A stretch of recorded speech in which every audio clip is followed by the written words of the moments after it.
திண்டிவனத்தில் கொடியில் துணியை எடுத்தவர் மின்சாரம் பாய்ந்து பலியாகியிருக்கிறார்.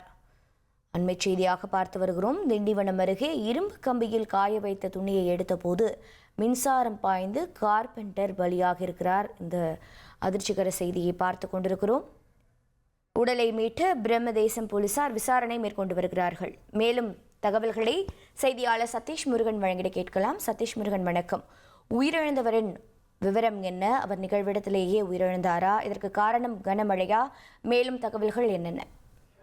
வணக்கம். விழுப்புரம் மாவட்டம் திண்டிவனம் அடுத்த பிரம்மதேசம் அருகே உள்ள புதுப்பாக்கம் கிராமம். இந்த பகுதியை சேர்ந்தவர் தங்கமணி. இவருக்கு திருமணமாகி 5 மாத பெண் குழந்தை உள்ள நிலையில கார்பெண்டராக பணியாற்றி வருகிறார். இந்த சூழ்நிலையில இவருக்கு இன்று காலை வழக்கம் போல அவரது வீட்டின் முன்பு இருந்த இரும்பு கம்பியில் துணி காயப்படுவதற்காக துணி காய போட செல்ல போது அதில் மின்கசிவு ஏற்பட்டு மின்சாரம் பாய்ந்து உடனடியாக அவர் பலியாகி இருக்கிறார். இந்த சம்பவம் தொடர்பாக பிரம்மதேசம் போலீசார் வழக்கு பதிவு செய்து விசாரணை மேற்கொண்டு வருகின்றனர். தொடர்ந்து 2 நாட்களாக பெய்து வரும் மழை காரணமாக அந்த இரும்பு கம்பியில் மின்சாரம் கசிவு ஏற்பட்டிருக்கலாம் என்கிற கோணத்தில் போலீசார் விசாரணை தொடங்கி நடத்தி வருகின்றனர். உடலை கைப்பற்றிய போலீசார் முண்டியம்பாக்கம் அரசு மருத்துவமனைக்கு அனுப்பி வைத்து மேற்கண்ட விசாரணையை மேற்கொண்டு வருகின்றனர். அதே போன்று உடனடியாக சம்பவ இடத்திற்கு மின்வாரியத்துறை அதிகாரிகளும் சம்பவ இடத்தில் பார்வையிட்டிருக்கிறார்கள்.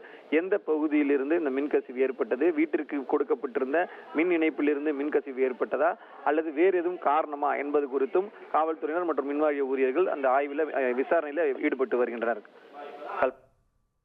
விவரங்களுக்கு நன்றி சதீஷ் முருகன். இனி செல்லும் இடமெல்லாம் செய்தி.